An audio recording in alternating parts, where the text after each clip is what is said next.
We'll call this meeting to order. This is the Holyoke City Council's subcommittee known as the Finance Committee. My name is Joe McGiverin. I sit as chair. To my left is Peter Tallman, Councilor at Large. To my right is Mike Sullivan, Councilor at Large. Shortly, we're due to see Councilor Jim Leahy and Councilor Tom McGee to join us. Also this evening, not on the committee with us, to my right is our Ward 5 Councilor, Linda Vacon, and Terrence Murphy, Ward 2 Councilor. We have a number of guests and a short agenda. I just jinxed us, right, Michael? Yep. So if the chair will entertain a motion to take up item number 1. A motion to take up item 1 off the schedule to discuss. Discussion. Made and seconded. This is in accordance with Mass General Laws, Chapter 44, Section 53A. The City Council accept the provisions of the Mass Development's Commonwealth Places Grant that authorize the establishment of a fund and/or other method appropriate for the accounting of the receipts and expenditures of all resources associated with the administration of said grants. We have with us this evening Marcus Marrero. Marcus, would you like to walk us through the grant, and then we can ask some questions? Absolutely, and there are many parts to this, so uncharacteristically of me, I actually have notes with me because I don't want to miss anything. I'm sure there are going to be several questions. Just as the project background dates at least to 2016, at that point the City Council voted on designating an area of Main Street between 391 and Lyman Street as the Puerto Rican cultural area in recognition of the neighborhood characteristics. It advances the desire at the time of pursuing a more formal cultural district that provides either new tools or enhances existing state programs for development, for community development and economic development within the corridor. It also addresses a long-standing desire encapsulated in the city's master plan from 1999 to enhance the Main Street Gateway. So the goal specifically for this project that was coined the Heart of Holyoke by the Community Advisory Group is to perform placemaking initiatives. That's visual art, building enhancements like building wraps, that sort of thing, right-of-way and public space enhancements, and promote cultural offerings. The idea is to increase vibrancy, activity in the area, increase pride in the neighborhood, neighborhood quality, vitality, and economic impact. You can think about this sort of like how Chinatowns have become not only a cultural marker and branding in major cities throughout the United States, but also become an attraction with bundled cultural services and restaurants and the like. The steps to get to this point really started with a National Endowment of the Arts grant that was accepted at some point, I think 2016 or 2017 in the city. And we set out to create an art master plan for the corridor with our nonprofit partner, the Center for Design and Engagement. The master plan broadly calls for art interventions in 4 decommissioned electric towers owned by the Holyoke Gas and Electric, banners on street poles. Sorry, I don't know why it's doing that. Banners on street poles, murals, building wraps, projections, that sort of thing. The plan was actually recognized as the Bloomberg Philanthropies Public Art Challenge. We were one of 14 finalists among over 200 competing cities. That's bittersweet. It provided us with a lot of recognition that got us to this point to be able to do a significant crowdfunding campaign. Had we won the challenge, we would have been one of the 3 cities that got $1 million, though. So it is bittersweet that we did not get that. So in order to start this work, we pursued another program through the state, specifically through Mass Development. Many of you will recognize Mass Development. They've invested a lot. They invest a lot in gateway cities in particular. And here they've invested in everything from large-scale brownfields cleanups like Parsons Paper to looking at housing development and redevelopment projects.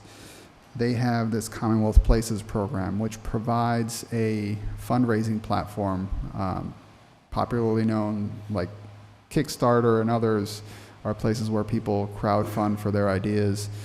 Mass Development provides patronicity in a partnership that they have so that communities can fundraise for placemaking projects.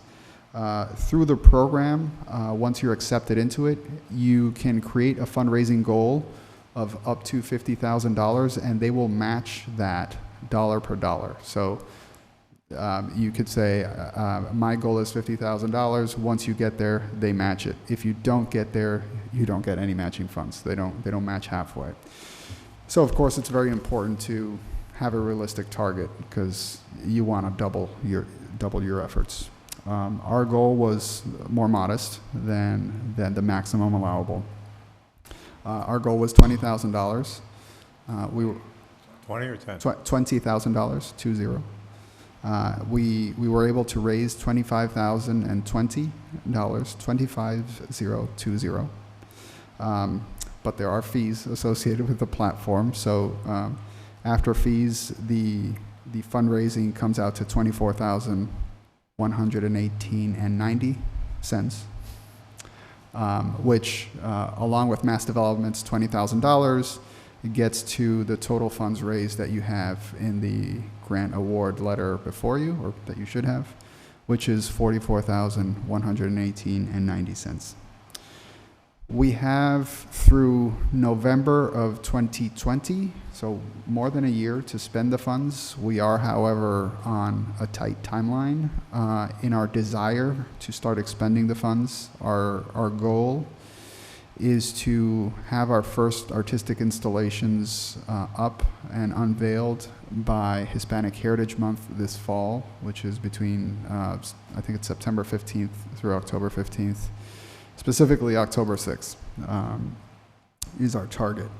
Obviously, it conveys a particular meaning given the topic, but we're also at the tail end of our National Endowment of the Arts grant. And with that, we want to have a specific piece of artwork that we can show. We are using this program as a match to the National Endowment of the Arts, even though this grant that's before you today for vote has no match requirement whatsoever. A few points on public engagement, and then I will shut up and take questions. The campaign lasted for 90 days, at which time folks could go to the online page that you have, or you should have, maybe have had before you. It shows a video and a picture of a tower. Folks could donate online using a credit card, or they could provide checks. We also took in a very limited amount of cash at events that we had in order to increase the visibility and interest on the project. We had a grand opening when the campaign started at El Mercado at Nueva Esperanza. We had a craft beer night hosted by Holyoke Craft Beer on Ray Street. There was a Chamber of Commerce breakfast where they featured this project, and there was a grand closing at Fiesta Cafe on Main Street just before the campaign ended. So we had just over 160 unique transactions on the platform. Realistically, it was probably closer to 200, just because a lot of people gave $2, $5 here or there. I think we got something like $400 in total was in cash, and that's being held in the treasurer's office right now.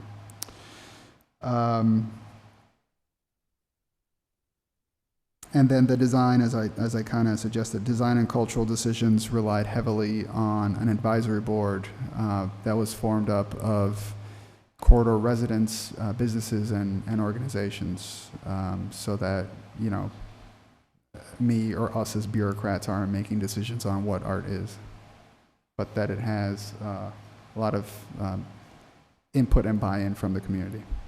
So it's a project that's been very exciting for everyone involved, and it's something that we anticipate will have significant visual impact that will complement other projects that we're doing at the same time, or have been done over the past few years, and we're currently planning in the South Holyoke and Flats area. So that's my exposition of the program, if there are any questions. Thank you. And as always, very detailed and to the point. Before I ask a couple questions, Marcus, from the budget of the city, is there any matching portion that the city has to come up with? No, there's no match required for this. Okay. And I think your details were on target. The fundraising is, you explained it well, but the fundraising is the money raised comes to the city? The money raised goes to an online platform that's Patronicity. So that's a private company that's under contract with the state. So the state makes that platform available to us. So think just like any online shopping cart, right? It is a web page where you can go, you can put in your credit card. So they do the collection of the online donations. Some donations. Who spends the money collected? The money now comes in the form of a grant, of a transfer to the city, and so it would be just like any other grant. That's why it's before you. We would be the fiscal agent. The money would come to the city if and when approved by the city council. So it gets deposited in a fund. Here, I think, and Tanya, this is kind of for you. I just want to make sure we do it the right way, because I think it's wonderful what the project has done. Mass Development is matching the $24,000. Correct. And Okay. so all the Mass Development gives the money to Patronicity, and Patronicity gives it over to us. So we receive transfers directly from Patronicity. Okay, so I'm reading, everything you said is here, except when I look at Mass Development, it sticks out at $20,000. Yes, because the contract is for their money. That's public monies, that's state monies. So their contract is for the money that they are transferring. The rest of the money, the $24,000 and change, is private monies that have been donated. Okay, so with this vehicle, because we have to vote on gifts too, before the city can spend it.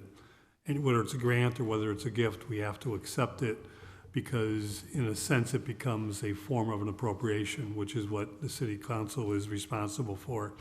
So Tanya, are you comfortable that what we have before us is $44,000?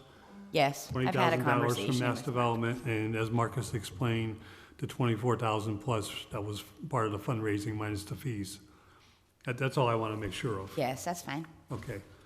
I'll explain that next week, and that we're accepting both. And it's detailed, it's all here. I just wanted to make sure.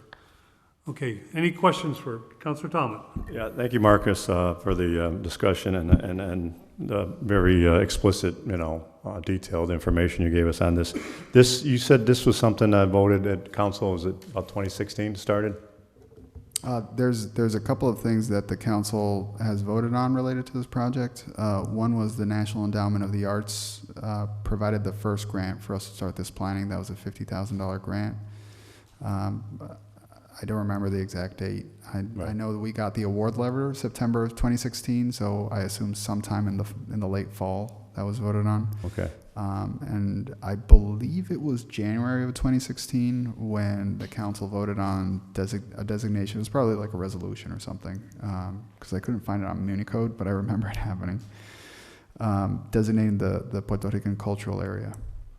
Okay, and the area you said, is it all of Main Street in that area, or off of Main Street too? It's Main Street in the core between 391 to Lyman Street. All the way to Lyman. Where it turns into Canal. To Canal, okay. And I noticed there's been some murals or stuff done already, but that's not part of this. This money would take care of new things coming up, new banners or right.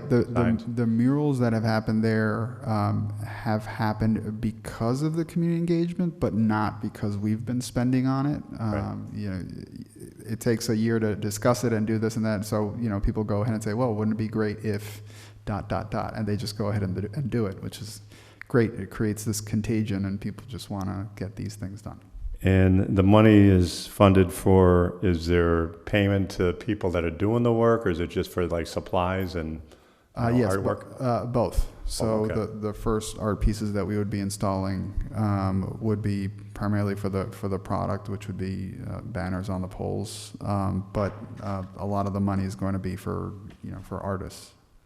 To do with it, So, okay. yeah, some of these things they're It's not not, cheap. yeah, it's not free, yeah, it's not all. Yeah, they're not free. But will there be like students or public people, like volunteers that'll do some of this too? Well, this work too, or- our interest is to have artists where they're doing this as part of their career as artists. It's professional grade work, but that it also engages the community in ways that it teaches art. It involves them in the artwork. So whether that's workshops, whether that's sometimes artists will do the framing of an art piece, and then the community can sort of like, it's a strange way of saying it, but like paint in between the lines, or somehow creating a high level art piece with the community. All those things are a possibility. And I know you stated you got till 2020, but you wanted to start it by this year because you got a short time. I mean, well, as part of the September is almost here. If you want to get something started for the Hispanic Heritage Month, right? Right. Well, as part of the National Endowment of the Arts grant, what they want to see is at least one piece of art that started, the public art process. So that's been our intention, to have at least something there. The corridor will be an evolving plan over. Right. Over the next year, for years, few months or months. We don't intend to fund all of it with this fund, but yeah, certainly we want to have something there as we sunset our NEA grant, and it's good timing with just where we are in the year with Hispanic Heritage Month around the corner. Yeah. Do you feel that's doable with here? It's almost August. September's next. Yes, because we have designs ready. Okay. We would be. We're still several months away, so all we need to do is finish up the specifications. But banners are simple, right? There's off-the-shelf specifications and estimates where you can basically compare in the marketplace for the stuff where it hangs onto poles. It's not that unique, the structure itself, and so it probably takes 3 to 4 weeks to generate.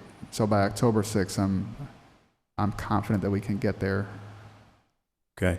And the other thing you mentioned earlier on, and I understand, is you had the platform like a GoFundMe page or Sure. whatever. So you raised like $25,000, but $20 you only got. So about $800 or $900 was spent on the fees or services. Is that what it was? It was. I have the exact figure.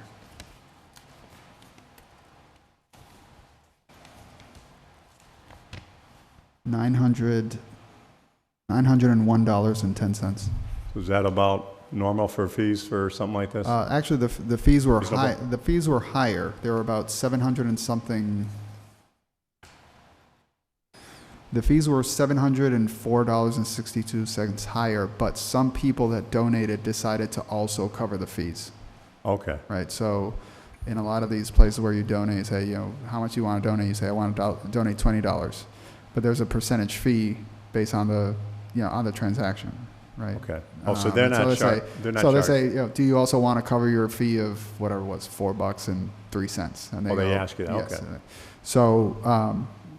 So some people who donated in excess of the numbers that we've talked about here covered $704.62 to patronicity. Okay. Yes, I forget what the number was, but it was a percentage fee, and to no risk to us. No, right, right to the city. Yeah. So the fee structures tend to vary. If you have a low percentage fee, usually you have some sort of fixed cost. There's no fixed cost to us at all. So yeah, it's fair. Okay. I appreciate it. Thank you. Councilor Sullivan? Yep, thanks. Marcos, what's the total amount of money that we're planning on spending on banners and murals? We would expect to spend the entire $44,000 and change on banners, murals, and wraps over the course of the next year. So Right now, there's $80,000 budgeted in CDBG for the exact same thing. Would that reduce the amount that would be drawn down and make CDBG funds available for other projects? The CDBG funds are being targeted specifically for the towers. The benefit of, to some extent, segregating it that way is the towers themselves are public property. They're owned by the Holyoke Gas and Electric. We cannot expend CDBG dollars on something that's not strictly public property. But also there's a high bar of what I call it paperwork, administrative oversight on CDBG. So the more that we can contain CDBG dollars to one very specific location, the easier it is to administer. So as part of the project that includes the towers, we're focusing the CDBG dollars there. I still don't have an estimate based on that budget on how many of the towers we could get done. We have until June 30th to expend those, and it's gonna take us probably every week until we get there. Okay, so, but the real amount of money we're planning on expending isn't $44,000, it's $124,000. Because this is going to be an addition for everything you described about the vibrancy, the artwork, the artists involved, everything is pretty much the same. It was a gateway, or, you know. So part of my answer is that it's less than that, and part of my answer is that it's actually more than that. So let me explain what I mean. We're not commingling funds, right? Our intent is not to commingle them. So the $44,000 would be used on the streetscape itself, and that would be over the next year. So we're not spending $120,000 on that. The $80,000 will be, our plan is to use it strictly for the towers. So yes, those two together, which is part of the same, funding the same sorts of things, yes, would be $125,000 roughly. But in subsequent years, we may be able to do another crowdfunding campaign with Commonwealth Places.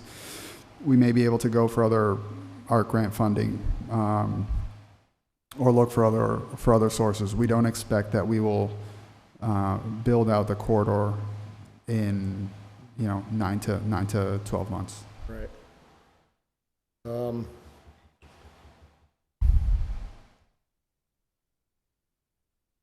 right, so it's not going to provide any relief. The CDBG monies are still channeled to this. How are we going to maintain? Now we're doing all this artwork, we're doing these murals, all these banners. What's the cost going forward in maintaining all of this? I don't have maintenance estimates on that. We will, in our specifications and design, we will try to get the most durable materials that we can. Obviously, we wouldn't want to buy something that rips within a year's time. So it's safe to say there's going to be a need for continuing fundraising and continuing search for grants or use of CDBG monies once this is in place in order to maintain it. Well, I mean, even streets aren't forever, right? You build a street, in 20 Right. years you have to do them. So it's a decision for that point in time.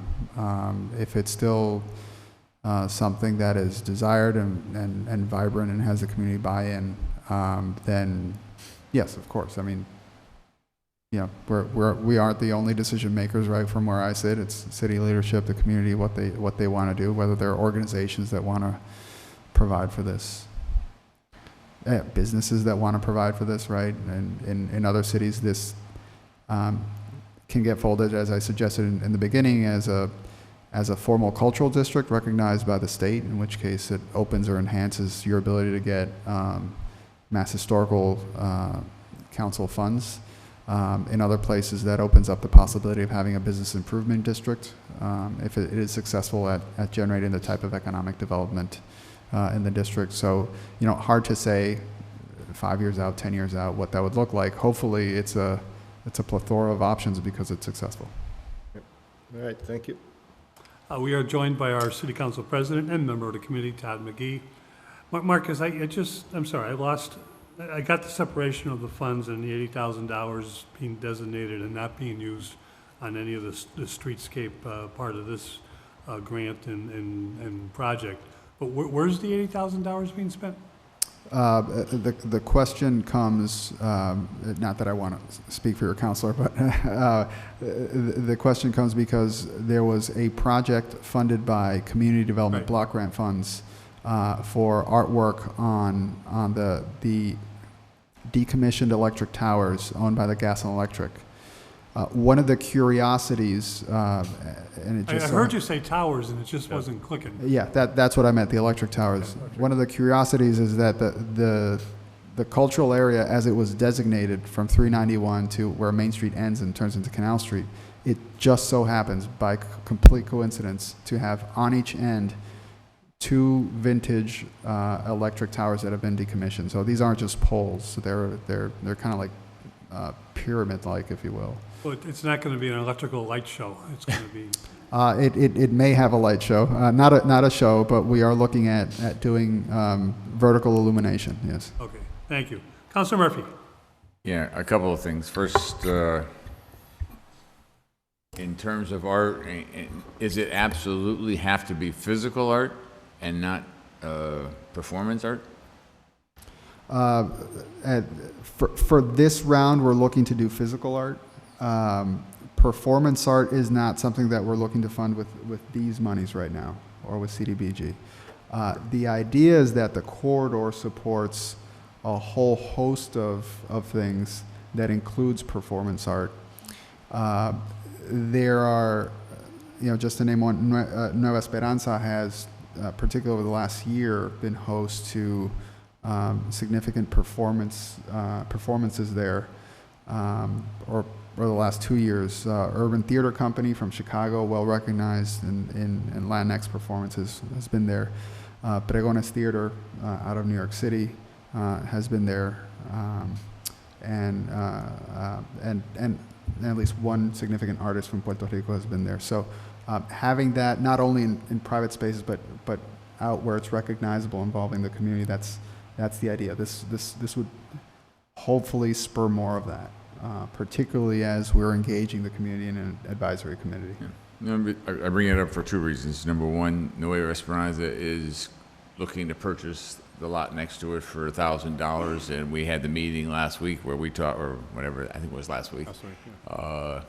And we talked to them, and I did meet with them, and one of the things they are looking to do in that lot is potentially to have an outdoor kind of amphitheater type of thing, which obviously they're going to look for funding to do that, but if some of this could be used for that, I mean, I have no problem trying to make things attractive coming in, but when you get there, you got to have things to do. Mm-hmm. And if we were complimenting having an outdoor theater, and also, you got more people coming, that's the greatest cultural attraction of all, when you got people coming to the area. And I know they're looking at doing that. They haven't committed to that, but that seems to be the area that they're looking to go, assuming they get our approval for the $1,000 transfer.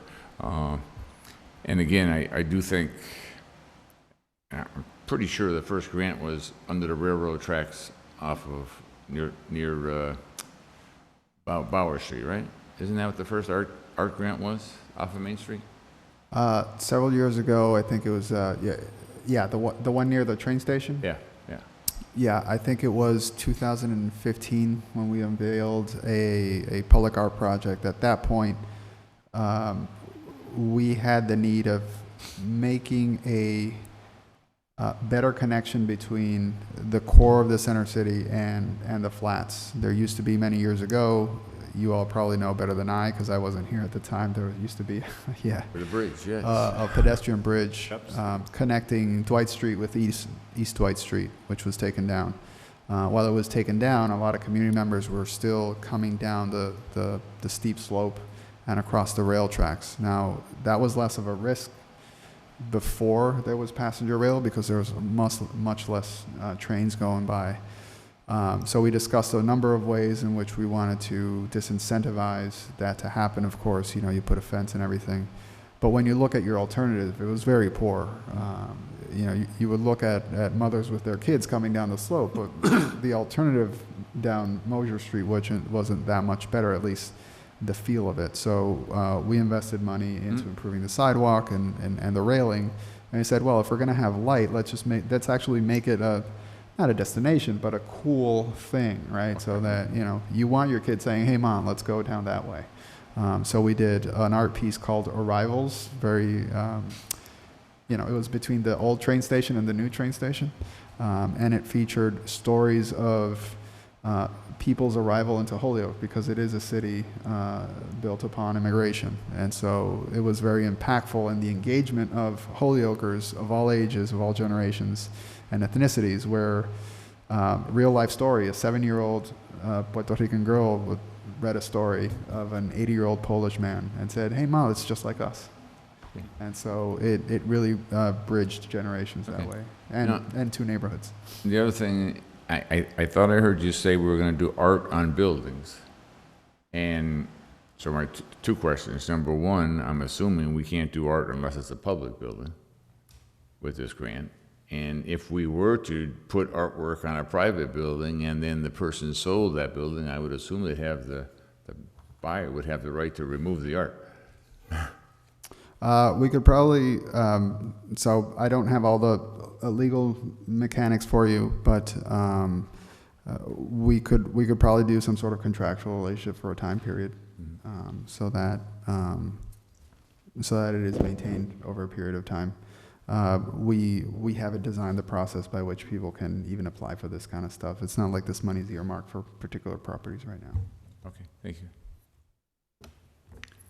Tanya, do you feel comfortable with with your office being able to know that the department is the department head here, Mr. Marrero, and the people who are going to be overseeing this grant, that the accounting of the receipts and the overseeing of how the receipts are expended, that you'll be able to provide oversight for that? Yes. Okay. What a great answer. Is there any other questions? Wonderful presentation, Marcus. We appreciate it. And I think that fundraising effort's unbelievable. Yeah, that's good. Yeah. But Chair, will entertain a motion? I make a motion to approve the provisions of Mass Development Commonwealth Places Grant. Second. Second, that we approve the acceptance of this grant, those accounting methods for the receipts and expenditures, and that we recommend to the full City Council next Tuesday that they do just the same. If there's no other discussion, all those in favor? Aye. Any opposed? Motion carries. Item number 2. Thank you. A motion to take item number 2 off the table for discussion. This is a order that was filed by Councilor Murphy, Vacon, McGee, and Bresnahan. Was referred to it was originally referred to the Committee on Finance with a copy to the mayor, the school receiver, the law department, to work together to provide a legal contractual commitment for the school department to provide a payment of $1 million each year towards the bond payment for the 2 middle schools should the debt exclusion question be approved. Please report the status of the discussion to the City Council by September 17th. I placed this on the agenda knowing that September 17th is coming quick and hoping that we can have a discussion, but hoping we could have a healthy discussion with those listed by the makers of the order. And unfortunately, although it was extended an invitation through our administrative assistant, Ryan did receive one email back from our city solicitor, acting city solicitor, Crystal Barnes, with an apology that she won't be able to attend tonight, and that she did speak with Anthony, which I'm assuming is, I shouldn't assume, but is Anthony Soda from the school department, and doesn't believe he can attend. We are able to meet and discuss options moving forward on what agreement would look like and to find the funds from the school department to put towards the bond for the new schools. Per the original order, we have some more definitive answers and agreement for the council review for their September meeting. With that in mind,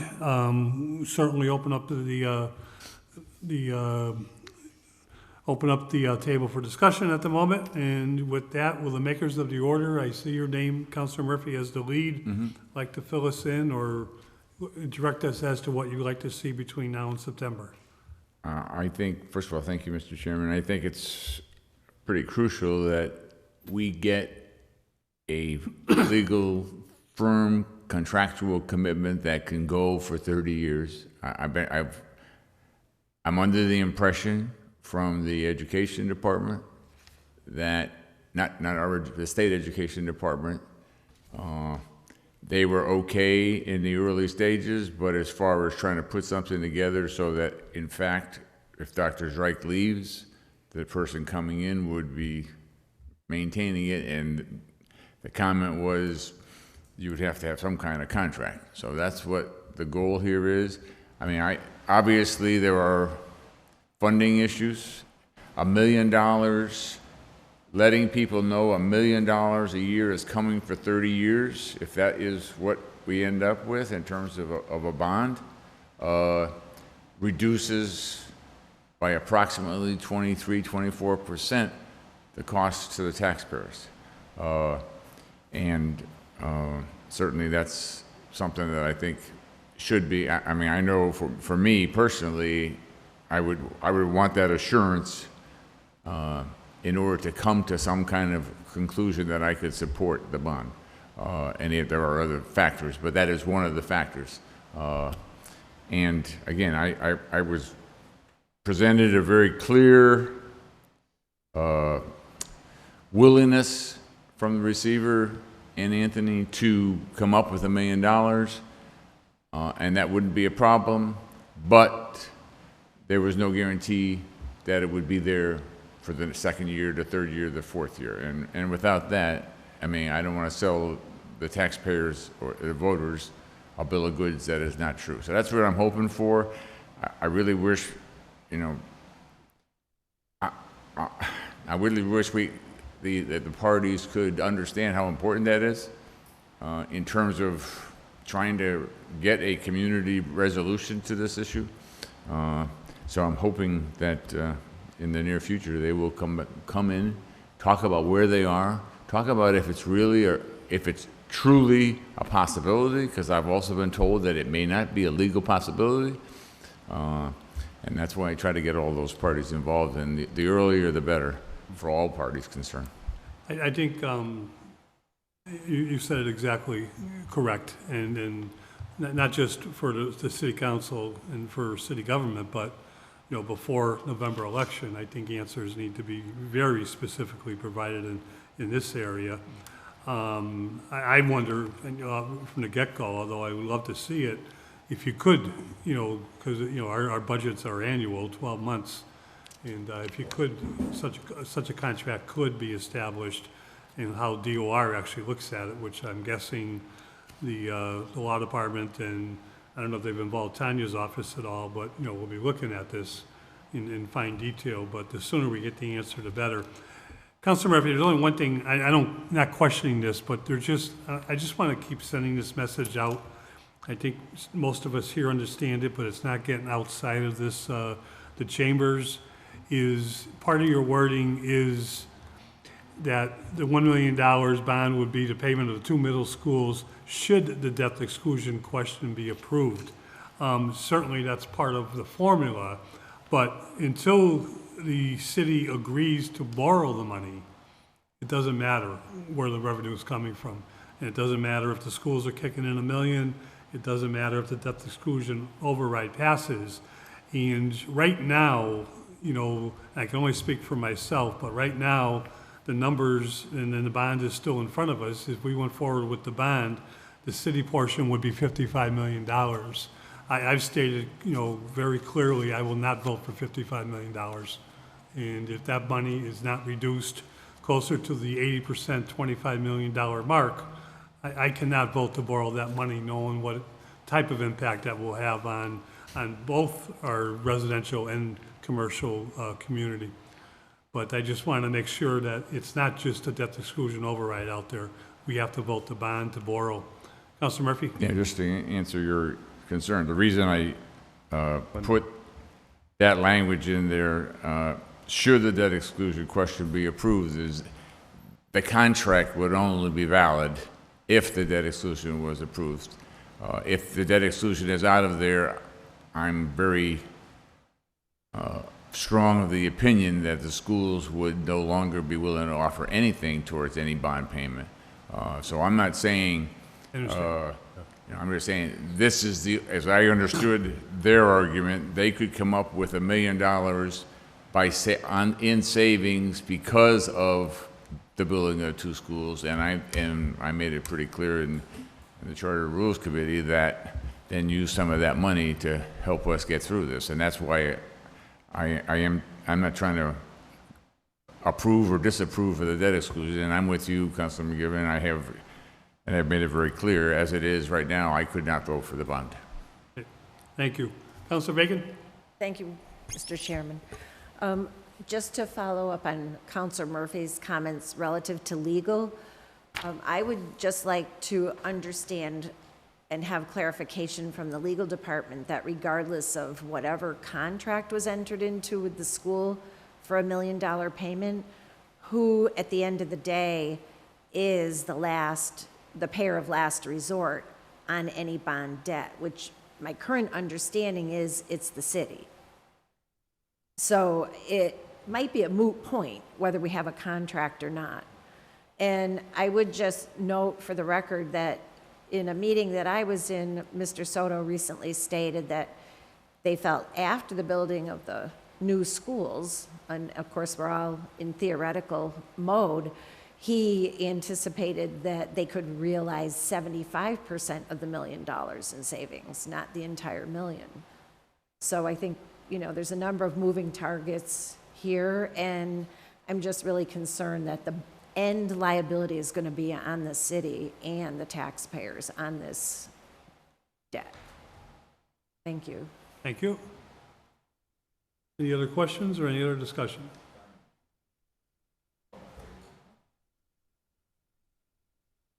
Make a motion to table it until they Okay. provide us with it. If there's no Second. further discussion, motion made and second to table. All those in favor? Aye. Any opposed? So moved.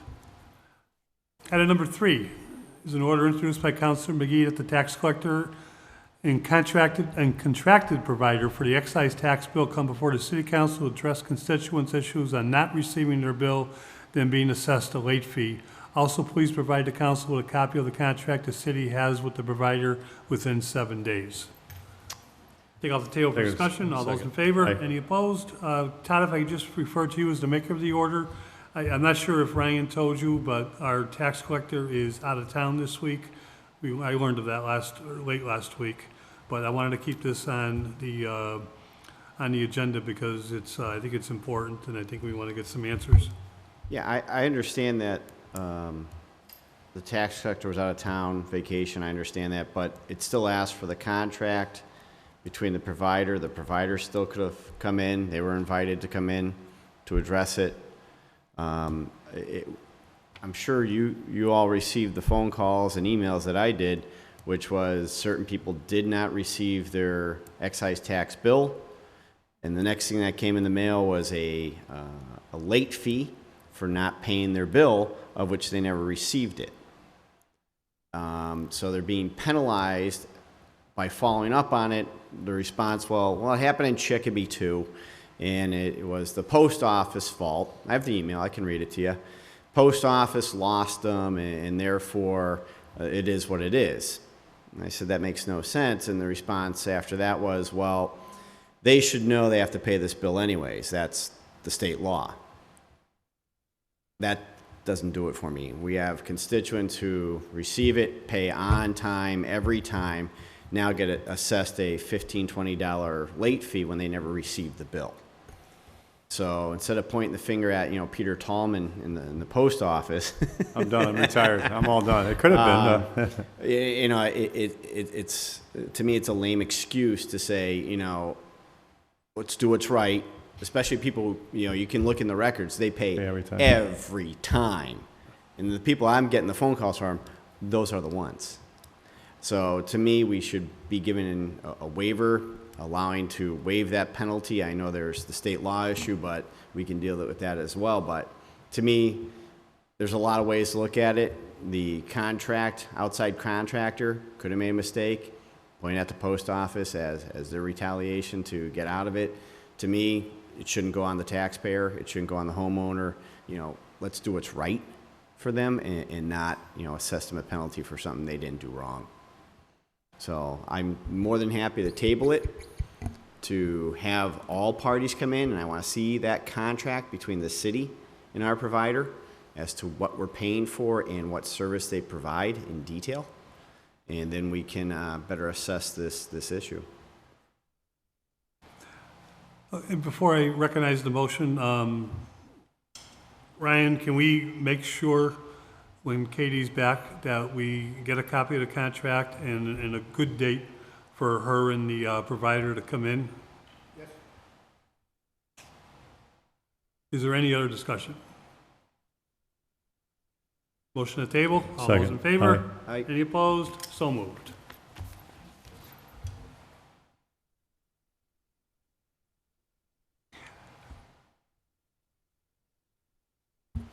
Item number 4, introduced by Councilor Murphy, Councilor Vacon, that the Finance Committee of the City Council meet to discuss earmarking the income derived from the marijuana industry's host agreements and tax revenues as follows: 20% deposited into stabilization fund, 45% deposited into capital improvement fund, and 35% deposited into general fund.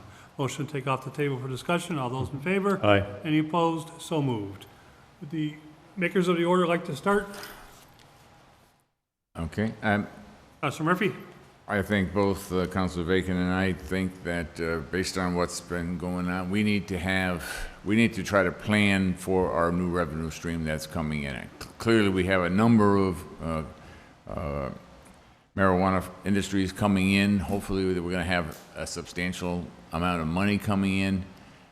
And I think we need to better plan for how we're going to use it and how we're going to handle putting some money aside for emergencies, how we're going to handle making sure that we set priorities. The next order after this is to try to set a capital 5-year plan where we can, without voting on each capital project one by one, we know all, I'm not fired up. We know all of the capital needs, and we can start to set priorities as to which ones should be the top of the list and which ones should be down below, and also would be able to put some money aside so we're not continuing to take out of the general fund if we don't have to. And obviously, and the numbers that we came up with were just an attempt. Obviously, it's the two things that we really wanted to emphasize was the stabilization fund and the capital improvement fund, but we certainly recognize that some of this money has to go into the general fund so that we can do some things that maybe we haven't been doing well. So that's basically my theory, and I defer to Councilor Vacon. I should have stated this first, but we did reach out to the mayor through our administrative assistant, and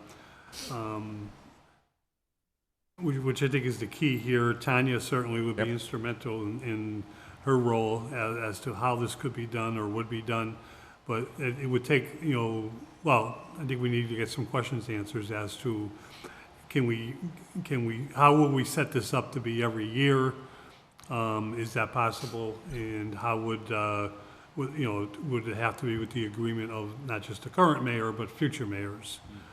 If I could just answer that one, because I did speak with Tanya before I co-signed this order, and it was related to funds from the industry that have come in already and just asking where they've gone, and they've gone to the general fund and have just been incorporated into everything. And I thought, man, we got a chance to have a significant sum of money that we can kind of keep out of the pool, and that's one of the reasons I filed the order, because it was like, okay, the money was there, but nobody knows what we're doing with that money other than just general fund. So that's my original intent.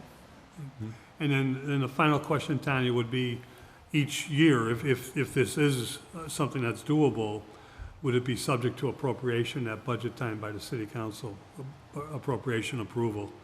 Because now, when the mayor determines what the tax levy is going to be, he submits a budget as to how he's going to spend it. So would this be part of the budget process, and would the city council have on an annual basis the need to vote on it? Just questions for food for thought. Absolutely, absolutely. Councilor Bacon? Thank you, Mr. Chairman. So from my perspective, this is sort of a way to operationalize a debt stabilization fund, sort of in a little different descriptive manner. Absent a plan and absent a framework for it, we're in a sense putting the cart before the horse. But if we can come up with a mechanism of some sort that gets support from the mayor's office and the city council, then we could build the framework around that. So it's just a different approach to the same old issue that we've been discussing for quite a while now. Thank you. Before we look for a motion, is there any other, Councilor Tallman? Yeah, I think this is a great order, and I think Councilor Vacon saying that we're trying to put some money away, especially the capital planning, and Councilor Murphy's been talking about that since it's been on. But it's maybe getting the law department involved too, to try to get a framework and something that will work for everybody, with the mayor too, because if you put this forward, the mayor says, no, there's no way I'm going to go along with that because, we need the money in the general fund for certain things. But I think it's a great idea to look at this and see if something, can be done. I don't know if it's percentages or money-wise, to at least chip away a little bit at some of the projects. So, 2 years down the road, we're not buying a new fire truck, we got some money in there, and then not 2 more years, we need 6 police cars and need a new dump truck. I think it's good to try to put a little bit aside for future use and get that taken care of. So I think it's good, and I'm looking forward to, a good discussion on how we could frame this where everybody is on the same page. It can, for the future of the city, the benefit of the citizens of the city, down the road. I think it's really something that is important to look at. Just one last. Councilor Murphy? Yeah, again, and I really want to encourage the mayor. He needs to come to these kind of meetings. He needs to be here with us. I mean, we should be partners, and we need him to be the head partner or whatever the Boy Scout Chief Financial Officer. CFO. Chief Financial Officer, but that's in partnership. We're not worried about that. But we need him to be here. Both in this and there are several other orders, and without that, we do all the work, but we're not getting the results that we should be getting, and we could be doing a lot better. So I really want to encourage the mayor to make sure that the next time we take this up and some of the other orders that have been requesting his attendance, that he and others, key leaders in the city, make sure that they are there or here. Thank you. Any further discussion? Two ways to approach this. We could adopt it and refer it, but we've already given them a copy. You want to keep it in committee? I would prefer you keep it in committee and ask the mayor to come down. Well, we need to have a thorough discussion, in my opinion. Motion to table this item and have the mayor come in and have the discussion with us. Motion made second to table. All those in favor? Aye. Any opposed? So moved. Item 5 is also introduced by Councilor Murphy and Councilor Bacon. In order that all department heads submit to the city council their expected capital improvement needs for the next 5 years. These reports would include the rationale for these projects, the estimated potential cost for each expenditure, and the urgency of each, noting on a scale 1 to 4, with 1 being the most pressing need. Motion to take it off the table for discussion. All those in favor? Aye. Any opposed? So moved. Before I turn it over to the maker of the orders, I told Ryan I would reach out to the mayor because this is almost identical to what is known as the 5-year capital outlay budget that we seem to have lost, although I think Tanya's going to inform us where it was found. And in that budget, that, whether it's something that's ever comes to fruition or not, is supposed to be updated annually by the department head and not be afraid to move a new priority over a previous priority. And I think it's a wonderful order. I think it's something that we shouldn't be having as our role as legislators initiating it. It should be initiated, through the executive branch, through the department heads, through the auditor, and it should be something that is there, not just at budget time, but there on an ongoing basis. Tanya, did you want to add something? I do. Okay. So I have all this information actually for this year for the next 5 years. The only thing I don't have is the 1 to 4 scale, which I'm sure I can easily obtain. So I'd be happy to present that to you. I just haven't had a chance to Okay. culminate Well, and put it all that's, together. I like that. Will the makers of the order like to say anything before we let Tanya present the 5-year budget? I'm willing to defer.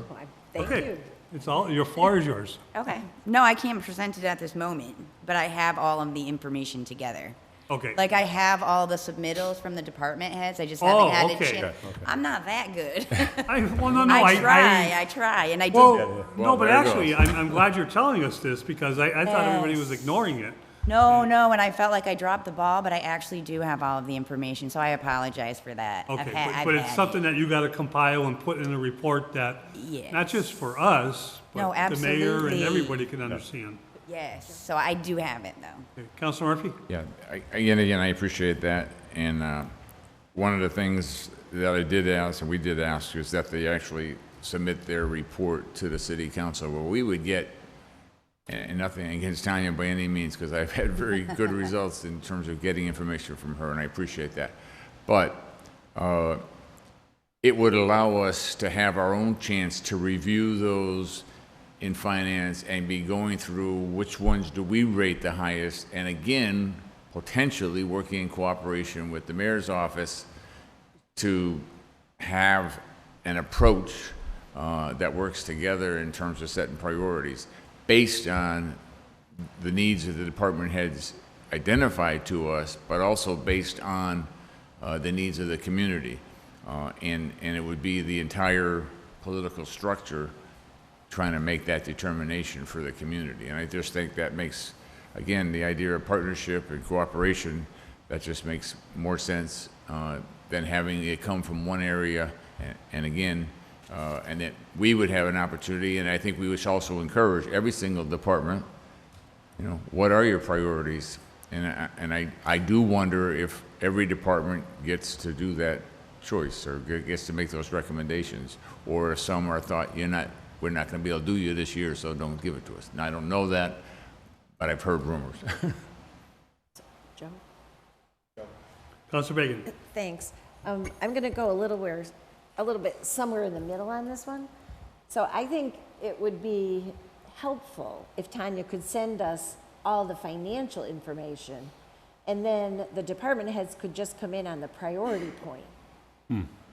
Because it's like, why make everybody do it twice, in a sense? If you have the data, you could give it to them, and then we could have a good discussion on the priorities, and we could all have the data ahead of time. So, I mean, if that's a happy medium. Well, that'd be fine.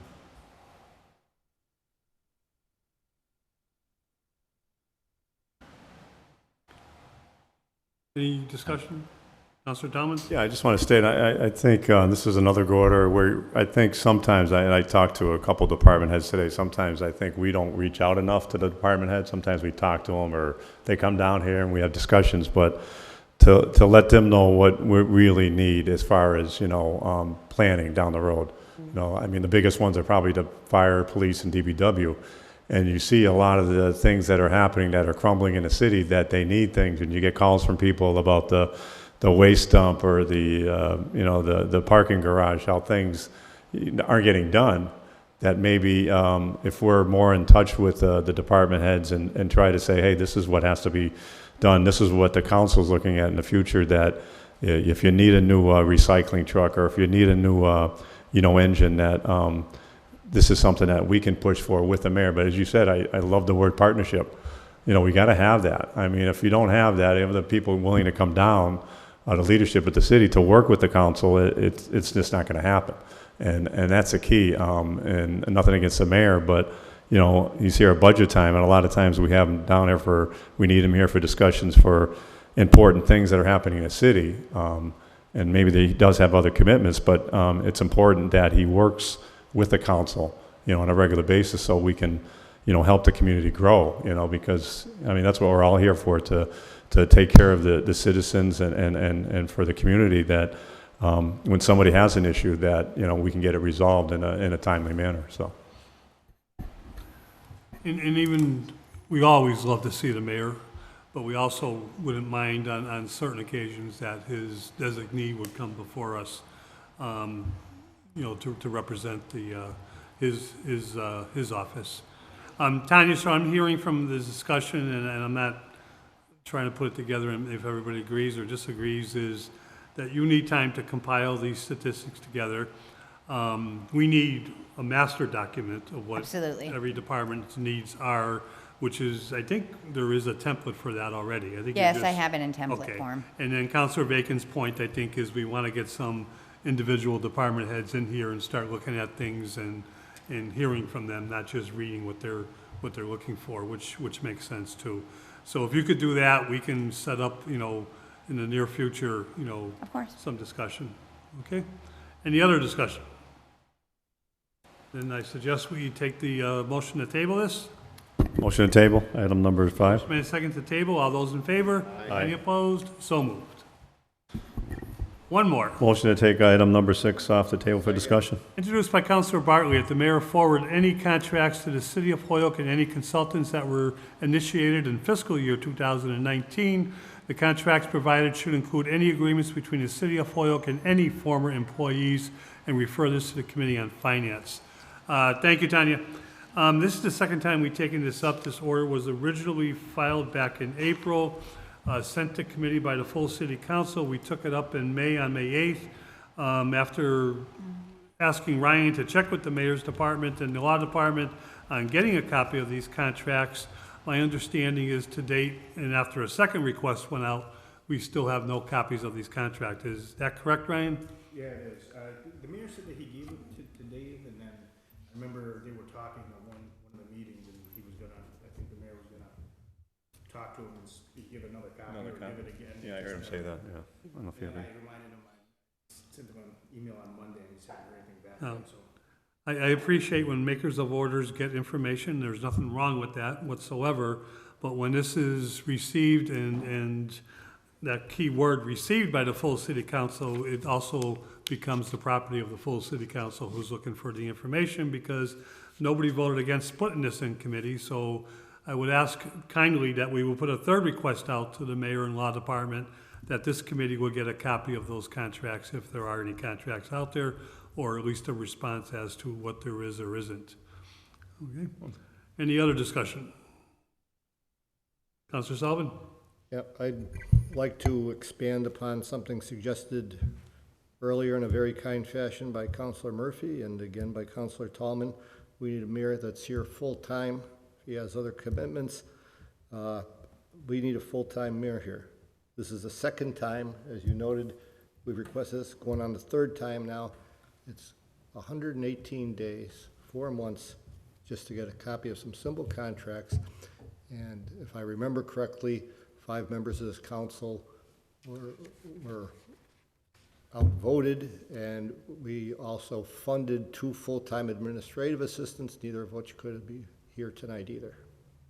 To me, that's just totally unacceptable. Any further discussion? On the motion, Chair will entertain a motion to table and allow the third request to go forward. Motion to table, item number 6. All those in favor? Aye. Any opposed? So moved.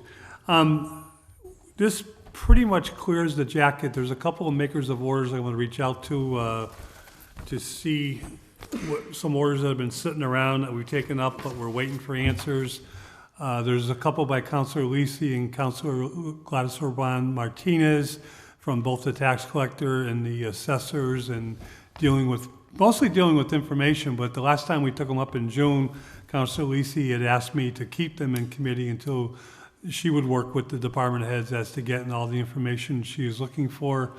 There's also one from Councilor Bresnahan and Councilor Lisi, which is similar to the one that we took up this evening. I missed this. I'll put it on with the marijuana monies coming in. I'll put that on the next time we take up the order that we talked about this evening. And of course, we have the bond in the committee jacket for the middle schools. I think most of us know that the state budget has been firmed up. The conference committee, I believe, reported out on the bill to address the incentives that the city did not get to apply for, and to hopefully to address the reimbursement formula that the MSBA is bound to, and from what I understand is the conference committee did not do much on that and wasn't reported out, but I was also understood that the President of the Senate, the Speaker of the House, and the Governor are looking as to, because of the receivership status of the schools in the city of Holyoke, as to what they can do, knowing that this project is important to the future of education, because it's, as we all know, it's not just about middle schools, it's really about elementary school, and sooner or later we have to make sense out of our elementary schools, and the master plan being to combine all the elementary school children into, and that save some money operational costs, but to make more sense out of how we're teaching our young people in the city of Holyoke. So it remains in the jacket until we hear, or as we get closer to November, but till we hear from the state as to if they're going to do anything on that reimbursement. Mind everybody that I asked a question, and I believe it was in the executive director was here, and Tanya reached out to the Department of Revenue, is when do we have to, in reference, or I'm sorry, in relation to the debt exclusion vote, when do we have to act on the bond? And the magical number I was given was 120 days. I think, and this is coming under discussion of earlier this evening, but when are we going to set our next our meeting for? There is no need to set a next meeting date until we have some more stuff to act on, or we get some answers from all these people that we reached out to, or the state answers us on the situation with the reimbursement formula for the school buildings.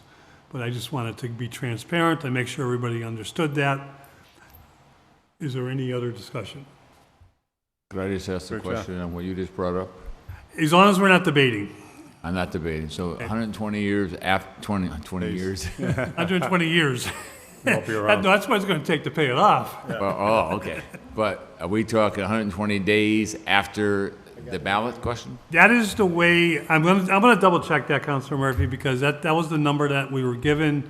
Obviously, we can vote on it before the ballot question, but it kind of goes hand in hand as to we need to know the revenue, or we got a word to vote according to the ballot question. And I think if we know what the true number is, right now it's $55 million. If the state comes to grips with the reality of the situation, as both as a gateway community and as a community that our schools are in receivership, that $55 million is going to change before November. And then the voters, I think, need to understand the final numbers. And then we can take a vote to what we're going to borrow. The wording of the bond, as always, is for the full amount, the reimbursement schedule, and it goes to what Councilor Vacon has been saying about who's responsible. The city's responsible, but the reimbursement schedule would be, once the MSBA agree to whatever the state is going to do, if they're going to do anything else, would be law, and we would be only paying back the amount that would be minus the reimbursement, because the reimbursement takes place annually. It's not given to us up front. So, Councilor Tomlin? Yeah, just a quick point on no discussion, no debate, but on that vote, on the bond vote, it's because it's a bond authorization, it's 9 votes to the city council. That's correct. Approval. Okay. Just so the public's aware of that, it's 9 votes. Okay. Any further discussion? Chair will entertain a motion to adjourn. Motion to adjourn. All those in favor? Aye. Any opposed? So moved. We stand adjourned.